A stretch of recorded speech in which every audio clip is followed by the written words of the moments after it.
ada tekanan permukaan, presipitasi milimeter, total cloud cover ini oktas tadi, ini secara keseluruhan, ini awan yang level rendahnya aja. Ada lamanya penyinaran matahari, ini pakai Campbell-Stokes misalnya.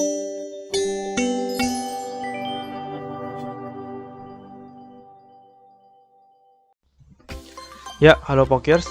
Assalamualaikum warahmatullahi wabarakatuh. Selamat pagi, siang, malam. Om Swastiastu, Namo Buddhaya, salam kebajikan, dan salam sejahtera untuk semuanya. Nah, pada video kali ini mulai menyinggung materi kita di bidang berikutnya yaitu meteorologi, yaitu pertama akan membahas tentang pendahuluan meteorologi ya. Nah, untuk apa-apa aja akan kita dibahas, apa-apa aja yang kita bahas di video ini, teman-teman bisa cek di timestamps di kolom deskripsi ya. Oke. Nah, pertama kita akan menyinggung terlebih dahulu pengertiannya dulu ya. Basic banget. Kita akan pelajari pengertian dari bidang meteorologi terlebih dahulu. Yang pertama, kita ketahui dulu meteorologi itu adalah cabang ilmu atmosfer yang mencakupi ilmu-ilmu seperti kimia atmosfer, fisika atmosfer, dan fokus utamanya itu pada ilmu perakiraan cuaca. Nah, ini. Jadi akan ada ilmu atmosfer ya. Ini mungkin videonya udah aku buat sih di bagian yang lengkap, versi lengkap yang di meteorological lecture ya. Itu tentang sains atmosfer. Lebih lengkapnya teman-teman bisa cek di sana kalau mau. Tapi ini yang di sini materinya tuh ringkasan doang gitu. Nah, jadi basic fokus utama ilmu meteorologi itu pada perakiraannya. Karena nanti ini akan dipakai untuk pembuatan kebijakan. Biasanya kayak gitu. Nah, studi ini dia dilakukan selama ribuan tahun ya. Meski kemajuan yang baru signifikan mulai nampak itu pada abad-abad ke-18. Pada abad ke-19 itu gebrakan baru atau besar terjadi setelah pengamatan terkoordinasi yang dilakukan lintas negara. Nah, ini ada kerjasama data internasional. Jadi kayak misalnya BMKG buat observasi data gitu, misalnya data suhu. Nah, itu data suhunya itu bisa diakses sama negara luar gitu, sama negara-negara anggota WMO. WMO itu World Meteorological Organization.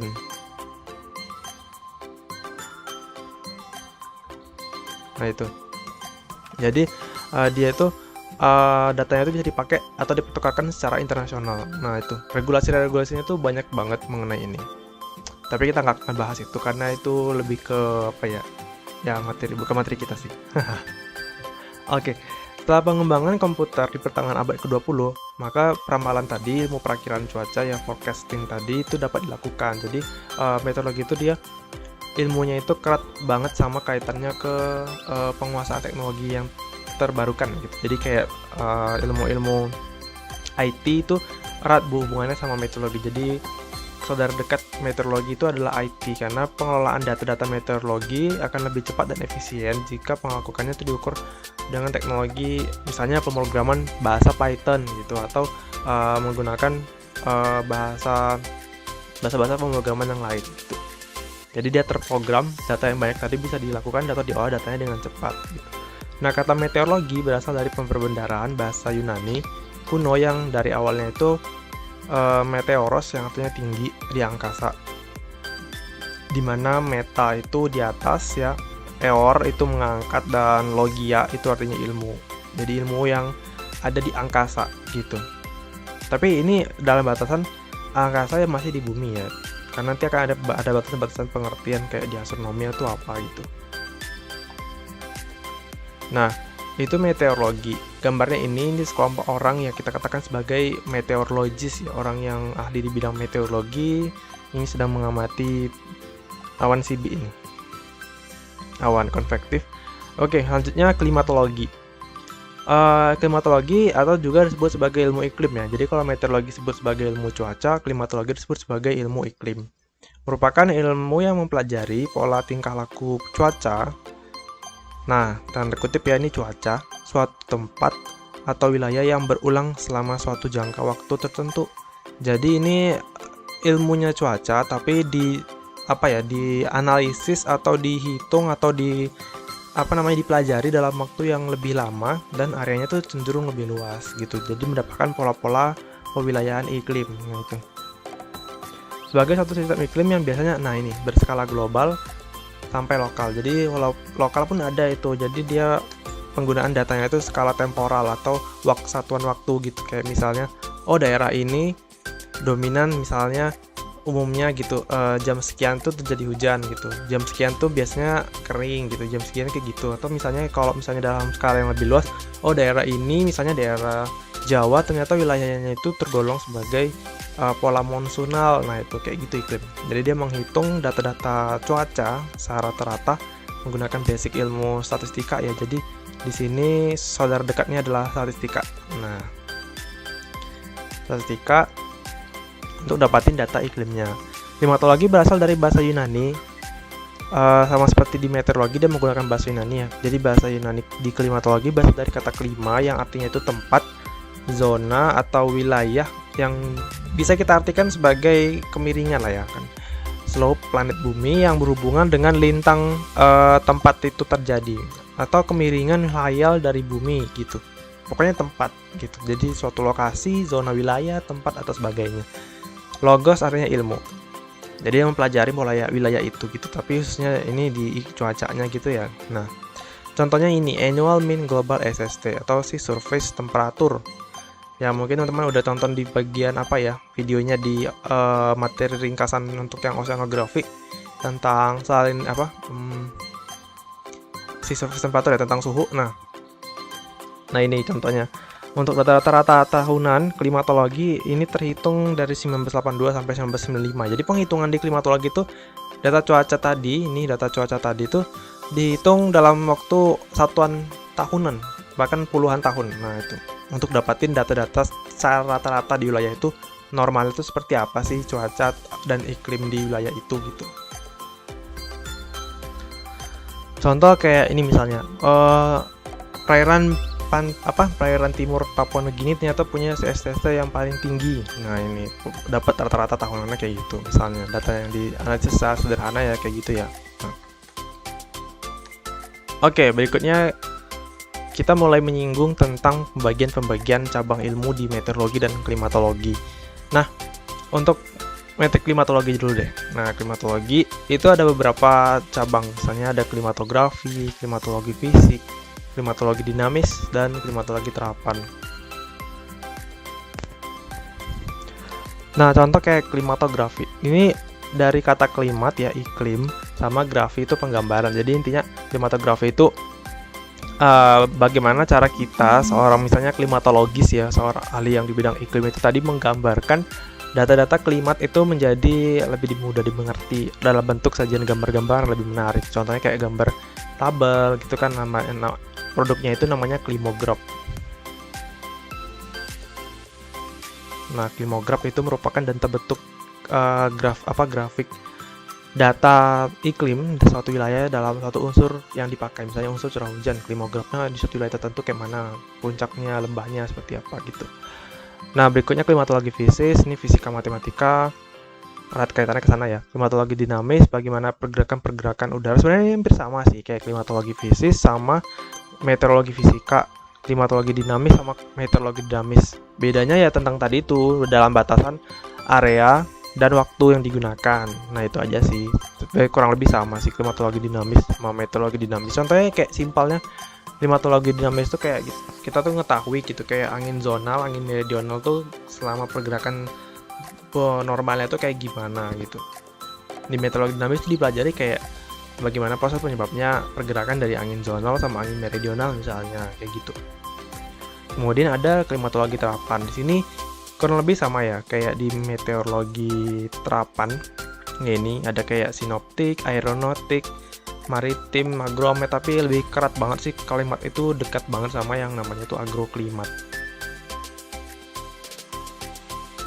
Saudaranya lah ya, agroklimat dan klimatologi itu dekat gitu. Nah, malah memahami 4 cabang tadi itu ada pendekatan yang dipakai, contoh kayak deskriptif, statistika, matematika, dan sinoptik. Ini ilmu-ilmu yang diperlukan dalam melakukan pendekatan analisis dari data-data yang 4 ini untuk nantinya akan menghasilkan ruang lingkup skala yang dipakai gitu. Nanti ada skala mikroklimat. Mikroklimat itu kayak pendataan cuaca tapi dalam lingkup yang single banget lah, kecil banget gitu. Kayak misalnya dalam akar sampai ke ujung pohon gitu. Nah, kayak satu hidup individu gitu yang diukur, mikroklimat, sangat-sangat mikro bahkan ya. Kalau meso itu ada lingkup wilayahnya itu antara ini 0 sampai 100 ya, kilometer. Nah, di mesoklimat itu pokoknya cakupan wilayah 0 sampai 100 km itu dikatakan sebagai lingkup skala mesoklimatologi. Misalnya kayak iklim Koppen misalnya. Iklim Koppen di apa? Enggak iklim Koppen deh, itu kayaknya masih lebih besar ya, itu makro itu. Contohnya kayak iklim Oldeman deh. Nah, iklim Oldeman kan tuh ada A, B, C. Ada kodenya lagi 1, 2, 3. Nah, misalnya kayak di wilayah apa ya? Biasanya wilayah ekuator itu cenderung basah ya. Misalnya kayak wilayah ekuator deh, itu bisa masuk kategori A2 atau A3 atau mungkin lebih bagus A1 dalam jangkauan yang memang nggak terlalu besar. Misalnya dalam lingkup pendataan iklimnya itu biasanya kalau Oldeman di BMKG ya, itu dia hitungannya per kecamatan atau per kabupaten gitu. Memang jaraknya itu nggak terlalu luas ya, misalnya kayak 30 sampai 60 km. Nah, itu kita katakan sebagai mesoklimatologi. Nah, kalau yang ini 0 sampai 1 ya. Atau nggak sampai 1 pun bahkan. Ya, sekitar 0 ya, dalam individu lah ya, individu. Aku bilangnya individu. Nah, kalau yang makro ini dia lebih dari 100 km. Contoh kayak iklim, kita menganalisis klimatografi, misalnya bentuk curah hujan normal di wilayah gurun kayak gimana klimatografinya, pendekatannya kayak gimana, sinoptik dan pengukuran statistika, kemudian menghasilkan skala. Nanti skalanya, oh ternyata misalnya gurun punya iklim Koppen, kodenya itu BWH. BWH ini berarti iklim gurun kering ya. Oh ternyata sepanjang gurun Sahara itu masuknya itu Koppen tipe kode BWH. Nah, itu kan luas banget ya, lebih dari 100 km, maka dinamakan sebagai makroklimat. Kemudian meteorologi. Ada beberapa cabang yang mungkin secara garis besar itu ada teori, ada terapan, ada gabungan, dan praktis. Ya, misalnya kayak yang di teori itu ada meteorologi fisika, pokoknya semua berhubungan cuaca, sains atmosfer yang berhubungan sama proses-proses fisika, misalnya kayak elektrifikasi awan, ya itu kayak proses pembentukan kilat petir-petirnya itu ya. Atau misalnya proses termodinamika udara, proses pengangkatan udara gitu, proses terjadinya hujan. Nah, itu fisika awan ya, materinya di meteorologi fisika gitu. Kemudian ada meteorologi dinamis. Dia pokoknya apa ya, segala hal yang berhubungan dengan gaya Newton yang mengalami pergerakan. Nah, itu dikatakan sebagai meteorologi dinamis. Misalnya kayak pergerakan siklon tropis gitu. Nah, itu misalnya bagaimana proses-proses keseimbangan gaya di angin geostrofiknya gitu. Pergerakan-pergerakan Coriolisnya seperti apa gitu, efek-efeknya nanti kayak gimana. Nah, itu ada eksperimen meteorologi, ini lebih ke pengamatan ya, pengamatan ini nanti apa ya, kayak ada dua, pengamatan udara permukaan sama udara atas. Kayak permukaan yang di pengamatan permukaan tuh ya kayak misalnya teman-teman lihat ada sangkar meteorologi yang warna putih itu nyatat curah hujan di permukaan misalnya, atau nyatat penguapan di panci penguapan atau di pitch evaporimeter. Nah, itu pengamatan permukaan. Kalau yang di pengamatan berikutnya itu ada pengamatan udara atas. Pengamatan udara atas tuh kayak apa ya, mungkin sebagian udah tahu ya. Kalau yang belum tahu kayak apa ya, tepigram. Nah, itu kayak ngelepasin balon. Kalau yang rumahnya dekat sama kantor BMKG pasti tahu lah. Ada pegawai BMKG yang lepasin balon setiap minggu itu. Nah, itu balon tadi itu akan mencatat pergerakan secara dinamis dari udara-udara di atas itu kayak gimana perubahan suhunya, tekanannya gitu, arah angin dan segala macam unsur cuaca yang ada di atas itu dicatat. Nah, itu mencakup juga itu nanti pengamatannya itu secara teknologi kayak penginderaan jauh, kayak nanti ada pakai satelit, radar. Nah, itu. Nah, untuk meteoterapan itu ada banyak ya, ada sinoptik. Ini meteorologi publik lebih tepatnya, kayak pengamatan meteorologi dari stasiun-stasiun yang banyak gitu ya, dalam lingkupan luasan area yang besar gitu, agar dapat pola-pola cuaca atau pewilayan meteorologi dari data-data tadi. Nah, itu meteorologi sinoptik. Ada meteorologi aeronautik atau penerbangan. Ini ya biasanya ya data-datanya dipakai untuk bandara misalnya. Meteorologi maritim di pelabuhan. Untuk misalnya kan angin itu kan menyebabkan gelombang ya. Nanti teman-teman pelajari yang di oceanografi tentang. Tapi yang lengkap kalau yang di ringkasan aku nggak terlalu jelasin banget sih kayak gimana proses penyebabnya angin ngebentuk gelombang. Nah tapi intinya angin itu bisa ngebentuk gelombang ya. Jadi nanti di meteorologi maritim itu kayak berapa anginnya itu menyebabkan potensi perakiraan gelombang tinggi di lautan. Nanti datanya itu akan dikasih ke pelabuhan untuk jadikan dasar acuan kebijakan keselamatan kayak gitu. Ada hidromet. Nah ini hidromet spesial banget sih di sini. Meteorologi, klimatologi, fisika atmosfer, kimia atmosfer, dan semua subdisiplin saat atmosfer, di mana nanti dia tuh akan bersinggungan sama hidrologi.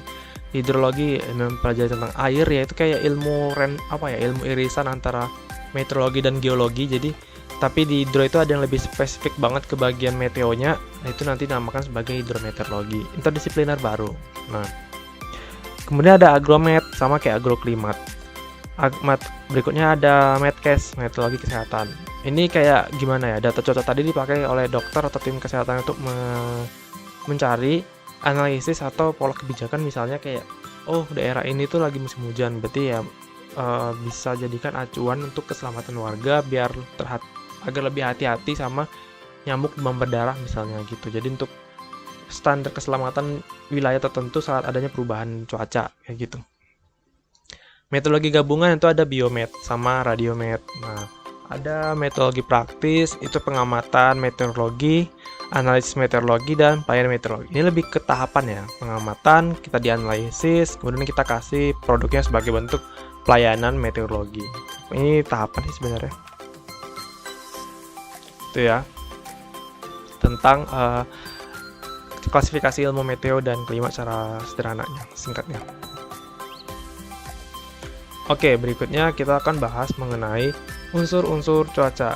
Tapi ini aku akan cuma introduce aja guys, buat perkenalan aja, karena unsur-unsur ini akan aku jelasin di video selanjutnya. Jadi fenomena meteo itu kan aktivitas cuaca yang dapat diamati dan dijelaskan dengan ilmu met. Aktivitas tersebut terikat dengan variabel yang ada di atmosfer bumi, seperti kayak ada temperatur, tekanan udara, uap air, gradien, dan lain-lain. Nah, interaksi setiap variabel tadi itu akan berubah seiring waktu dan akan membentuk pola-pola tertentu lagi gitu. Nah, apabila kita membicarakan yang pola-pola variabel tadi itu, kita akan nggak asing dengan istilah yang namanya itu unsur-unsur meteo ya. Nah, sebenarnya unsur meteo dan klima itu sama. Kembali lagi ke batasan pengertian yang tadi aku jelasin di awal. Ya, klima itu cakupannya itu lebih luas dan data yang dihimpun lebih lama, lebih banyak gitu. Nah, unsur-unsurnya apa? Met dan klim itu ada suhu udara, titik embun, kelembaban, arah kecepatan angin, tekanan udara, awan. Ini ada awan, nanti dia pengukuran itu pakai oktas. Ya, oktas. Nanti yang diukur itu dari awannya itu baik awan lapisan bawah, tengah, atas, dan awan dalam secara keseluruhan. Tutupan awannya ini nanti tibanya. Jumlah curah hujan, jumlah radiasi, lamanya penyinaran matahari, jumlah penguapan, dan kondisi cuaca. Ke 11 unsur ini mungkin ada yang lebih lengkap lagi ya. Tapi untuk basicnya yang 11 ini itu ada di setiap stasiun meteorologi yang BMKG punya di setiap provinsi. Jadi ada pengukuran ke 11 ini secara lengkap. Yang gambarnya seperti ini kurang lebih. Nah, ini salah satu contoh data asli punya BMKG ya. Nah, contoh kayak ini ada data suhu dalam satuan maksimum, minimum rata-rata, titik embun, kelembaban rata-rata, angin dalam satuan kilometer per hour ya, kilometer per jam. Ini yang diukur adalah arah dan kecepatannya, intensitasnya. Ada tekanan permukaan, presipitasi, milimeter, total cloud cover ini oktas tadi, ini secara keseluruhan. Ini awan yang level rendahnya aja. Ada lamanya penyinaran matahari, ini pakai Campbell-Stokes misalnya. Ada pengukuran visibilitas atau jarak pandang, dan ini keadaan cuaca tadi, daily weather summary. Nah, ini data-datanya kurang lebih. Di post aja kalau mau ngelihat kayak mana data. Ini data asli ya, jadi data ini baru aku ambil per tanggal hari ini tanggal berapa ya? Ini 23 Februari ketika video ini aku buat, jadi datanya masih fresh. Jadi datanya itu diupdate setiap hari setelah BMKG melakukan pengamatannya. Ini selama 30 hari terakhir ya. Jadi dari Januari tanggal 25 sampai Februari tanggal 23. Oh ya, untuk datanya ini data stasiun meteorologi di Padang ya, di daerah Sumatera Barat. Nah, datanya kayak gini.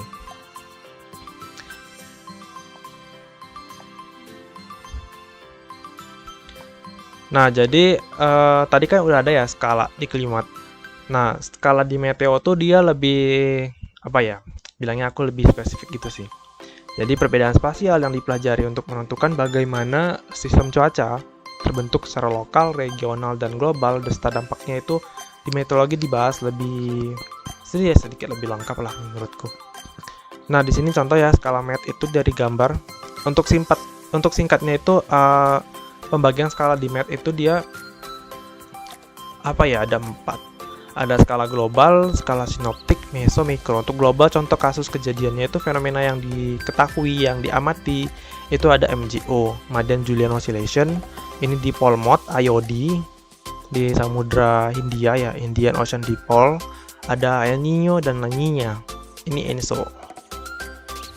Nah, ini skala global karena pergerakan dari ini itu cenderung hampir menyeluruh ke seluruh ekuator gitu dampaknya. Kemudian ada skala sinoptik, contoh kayak ada siklon tropis dan ITCZ, Intertropical Convergence Zone. Ada skala meso, fenomena yang diamati seperti ada tornado, angin puting beliung, angin laut, angin darat. Nah, kemudian skala mikro, contohnya itu kayak proses-proses di dalam awan yang terbentuk kayak bentukan partikel es dan awan. Nah, tapi untuk lebih spesifiknya itu bagian yang skala-skala tadi dalam satuan numerik ya.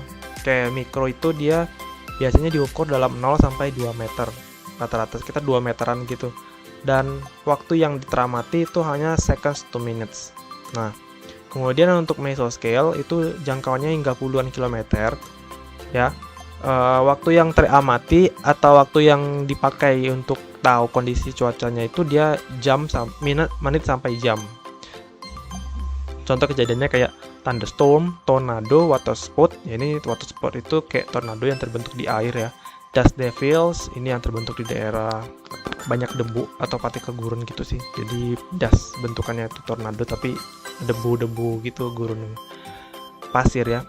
Kemudian ada synoptic scale. Ini dalam satuan ribuan kilometer, 2000-an gitu sih. Dan diamati waktunya itu dari jam sampai hari, beberapa hari. Contohnya itu kayak ada land breeze, ada angin gunung, angin Cino, dan lain-lain. Kemudian yang paling gede itu skala global tadi ya, yang aku bilang di sini kayak MJO, dipole mode dan lain-lain itu lebih dari 5000 km. Dalam waktunya itu berhari-hari bahkan berminggu-minggu lebih gitu. Nah, ini bahkan sampai bulanan ya. Kayak contoh kasus kita sekarang terjadi La Nina itu udah dari bulan berapa itu? Oktober ya nggak salah. Terbentuk La Nina, bahkan sampai sekarang masih ada di fase kita tuh La Nina sekarang. Per tanggal video ini dibuat ya, Februari 2021. La Ninanya itu mulai terbentuk Oktober 2020 gitu. Nah, itu contohnya ada long wave, investor list, ada weather map fitur, sistem tekanan tinggi, tekanan rendah, ya, hurricane, badai tropis. Nah, dan contoh tadi kayak ada MJO, El Niño, La Niña, dipole mode, dan lain-lain. Ini lebih ke ini ya, long wave. Nah, ini dia. Si MJO misalnya, ini gelombang baratan yang geraknya itu dari barat ke timur, dan itu menyeluruh gitu. Jadi dia dipakai skala-skala lokasi zonal regional tertentu gitu. Oke. Berikutnya kita bahas tentang manfaat ilmu meteorologi dan klimatologi. Nah, sebenarnya meteoklimat itu banyak dipakai aplikasinya itu dalam berbagai bidang. Kayak misalnya ada militer, produksi energi ya, ada transportasi, pertanian, dan konstruksi. Tapi nggak jauh-jauh banget lah ya. Kalau misalnya manfaat ilmu metklim itu dia lebih ke ini, policy maker atau pembuat kebijakan. Contoh ya kayak ya di BMKG, pengamati cuaca dan iklimnya. Nanti hasil pengamatan itu akan dikasih ke pemerintah, misalnya kayak pemerintah daerah yang mungkin berkoordinasi sama Basarnas, BPBD gitu, dan lembaga-lembaga terkait untuk membuat kebijakan keselamatan atau lebih mencapai keuntungan tertentu. Misalnya nanti dari policy maker itu, contoh ya ini pertanian, sektor pertanian, peningkatan produksi pertanian kayak apa, kemudian berhubung kerjasama kayak ke bidang PU, pekerjaan umum ya, Kementerian PU kayak ngebuat bendungan, itu kan datanya data meteorologi kayak oh wilayah ini potensial nih terbentuk bendung gitu, karena curah hujannya tuh cenderung tinggi setiap tahunnya, jadi pasokan air mungkin akan bagus kalau dibangun bendungan air di sini contohnya. Kemudian untuk keselamatan penerbangan, ini kerjasama dengan Kementerian Perhubungan, misalnya kayak ya data cuaca tadi akan dipakai untuk keselamatan penerbangan lah gitu. Ini contohnya pesawat sedang ada crosswind-nya ini, crosswind atau angin yang datangnya tuh dari samping badan pesawat sehingga mengganggu keseimbangan pesawatnya. Contoh juga ini kesehatan ya. Terus ini ada meteorologi maritim tadi, kapal ini kerjasama sama Kemenhub juga. Dan datanya itu juga bakal dipakai misalnya kerjasama BMKG dengan Kementerian KKP, Kelautan dan Perikanan ya. Tuh. Tapi cara simpelnya ada 3 yang aku dapat ya. Ini ada meningkatkan kewaspadaan terhadap kemungkinan akibat negatif yang ditimbulkan dari kondisi cuaca dan iklim yang ekstrim, dari misalnya kekeringan, banjir, badai salju. Ini khususnya yang di lintang tinggi ya. Gelombang panas, heat wave, kemudian ada gelombang dingin, cold wave dan sebagainya. Contoh kayak sekarang yaitu kayak Jakarta ya lagi banjir. Nah, itu BMKG ngebentuk peta-peta spasial potensi rawan banjirnya untuk diantisipasi. Misalnya kalau itu, tapi dia data-data hasil pengamatan itu lebih ke jangka panjang ya tipenya. Kalau jangka pendeknya mungkin lebih ke warning atau pelaporan cuaca kayak oh ya wilayah ini akan terjadi banjir gitu. Tapi untuk jangka panjangnya kayak misalnya tadi oh wilayah ini mau jadi banjir, maka antisipasinya ngebuat apa gitu, kayak tanggul sungai kah atau naturalisasi sungai kah, apa kayak gimana biar sungainya nggak banjir. Nah itu. Yang kedua itu menyesuaikan diri, berusaha menyelenggarakan kegiatan yang serasi dengan karakter iklim sehingga terhindar dari hambatan kerugian yang diakibatkan. Misalnya kayak gini. Ini lebih ke pariwisata, contoh ya, ambil sektornya tuh sektor pariwisata. Aku ambil contohnya ke sana. Contoh kayak misalnya orang yang mau traveling ke 4 musim. Asalnya itu di negara tropis. Tentu kan harus penyesuaian gitu ya. Kan kita tahu dulu kondisi iklim atau cuaca di negara yang mau kita datangi, kayak misalnya Jepang. Negara 4 musim. Harus pakai bawa baju apa aja gitu, harus persiapan dengan kondisi penyiapan apa ya namanya, kayak adaptasi seperti apa gitu, kita mau ke negara yang beda cuaca iklim dari kondisi asal gitu. Berikutnya ada menyusun rekayasa bidang teknik ya, ini kayak tadi ya, teknik sipil, terus bidang sosial dan bidang ekonomi. Misalnya bidang ekonomi ini kayak lebih ke produksi apa ya, hasil alam yang berhubungan sama dampak berhubungan erat relasinya itu ke iklim. Contoh kayak teman-teman tahu nggak kalau misalnya apa ya, udang di laut itu ya, itu bakalan mahal banget harganya ketika musim hujan, karena secara sederhana air hujan yang banyak masuk ke laut itu akan menurunkan pH, itu jadi kondisinya lebih asam sehingga udang-udang tadi itu jumlah itu lebih sedikit karena gagal bertahan hidup. Jadi udangnya lebih mahal ketika musim hujan misalnya. Nah, berikutnya contoh kayak menerapkan teknologi pemanfaatan sumber daya cuaca iklim kayak listrik, tenaga angin, tenaga bayu, yaitu taunya itu gimana di data iklim gitu. Oh, wilayah ini anginnya itu cenderung berhembus konstan dengan kekuatan intensitas yang cukup tinggi. Jadi bagus untuk dibangun pembangkit tenaga angin misalnya. Tenaga surya juga sama konsepnya, diukur rata-rata radiasi intensitas matahari di wilayah tersebut kayak gimana. Hujan buatan, nah ini pertanian, hidroponik, rumah kaca, rumah plastik, dan lain-lain. Banyak banget manfaat meteorologi yang mungkin nggak disadari secara langsung ya. Soalnya nggak terlalu nampak gitu kerja seorang meteorologis atau klimatologis yang misalnya di BMKG itu nampak langsung di masyarakat gitu. Karena memang data-datanya itu dipakai untuk lebih ke sini sebenarnya, policy maker, kebijakan-kebijakan yang nantinya bakal bermanfaat ke masyarakat gitu. Jadi data-data tadi itu secara tidak langsung bermanfaat ke masyarakat. Yang banyak-banyak tadi itu ya, data-data tadi itu, nah itu dianalisis sama ilmu-ilmu misalnya di BMKG atau di LIPI nanti akan diberikan ke pemerintah sebagai bentuk kebijakan atau saran kebijakan kayak gitu.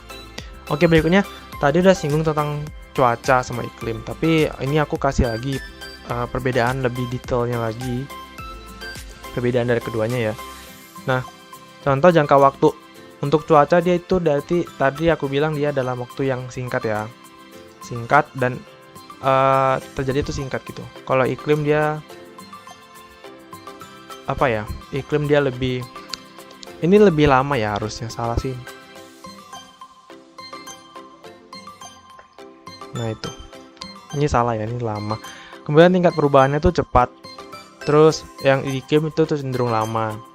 Kemudian luas wilayah itu cuaca dia lebih sempit, ya kan? Kalau iklim dia lebih luas. Faktor yang mempengaruhi untuk cuaca itu di geografis dan topografi. Kalau di iklim dia tuh suhu dan kelembaban udara gitu. Klasifikasinya apa aja? Misal contoh kayak ini terbalik ya ini. Oh ya, ini kebalik ya guys. Jadi ini di sini, yang ini di sini. Nah, kalau yang diklasifikasi itu contoh kayak cuaca tuh ada terbentuk kondisi panas, cerah, berawan, hujan, dingin, berangin ya. Ini terbalik ya guys. Sorry. Jadi contohnya ini, contoh gambarnya kayak sekitar jam 7 nanti malam misalnya diprediksi akan terbentuk drizzle atau gerimis. Misalnya besok pagi akan diprediksi cuaca cerah. Nah, kayak gitu ya contohnya. Kondisi panas, cerah, berawan dan kondisi cuaca kayak yang di sini ya gambarnya. Ada salju, snowfall, storm badai, lightning, petir, avalanche, berembus ya, wind, angin, hot, panas ya kayak gitu. Kalau yang di iklim contohnya kayak gini, iklim tropis basah.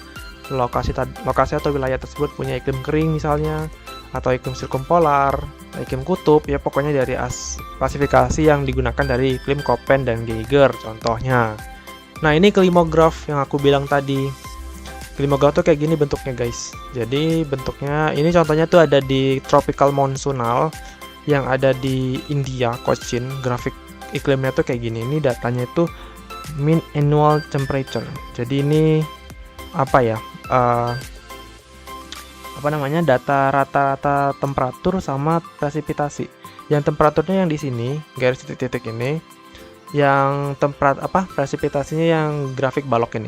Jadi kayak ternyata kita tahu tuh dari klimograf di Cochin India itu presipitasi cenderung terjadi lebih banyak sekitar pertengahan tahun. Kayak misal dari bulan Juni, Juli, ternyata di wilayah Cochin India itu di sana tuh normalnya terbentuk curah hujan lebih banyak gitu.